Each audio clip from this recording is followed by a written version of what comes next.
Merci Monsieur le Président, Monsieur le Ministre, mes chers collègues.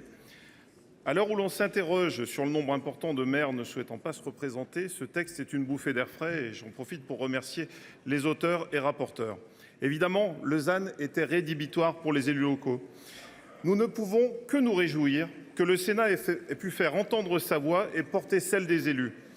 J'ai malgré tout, à titre personnel, un regret, celui que nous n'arrivions pas à prendre en considération la spécificité des communes de moins de 1 000 habitants en déprise démographique. En effet, de mon point de vue, cette typologie de communes mériterait un traitement différencié. Nos textes successifs s'imposent à nos maires ruraux et bien souvent comme une contrainte.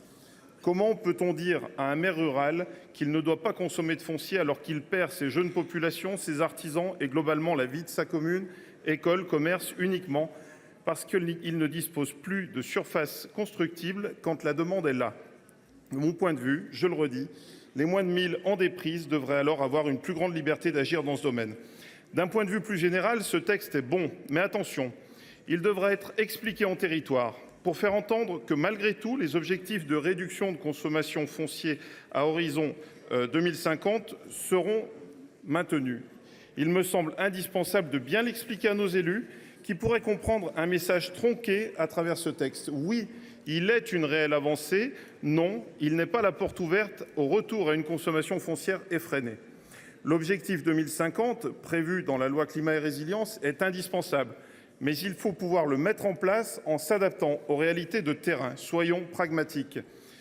Nous ne pouvons rester dans une logique généraliste, théorique et purement descendante. Il est impératif de partir des territoires et de leurs spécificités dans une logique ascendante avec les élus locaux et le bloc communal en tête.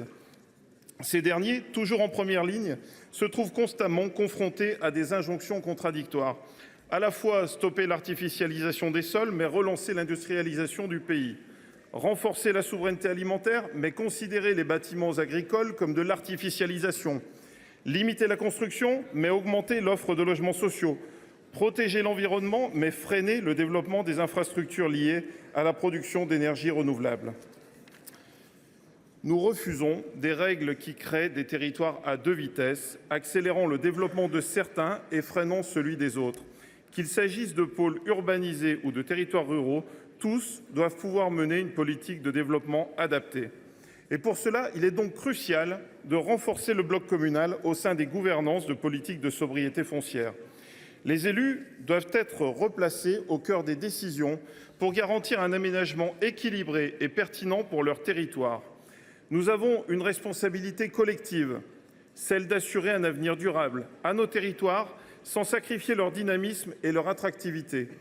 Ensemble, trouvons un équilibre juste et efficace pour que chaque territoire puisse bâtir son avenir sereinement et durablement. Pour toutes ces raisons, vous l'aurez compris mes chers collègues, nous voterons, le groupe Les Indépendants votera bien entendu très favorablement ce texte. Je vous remercie.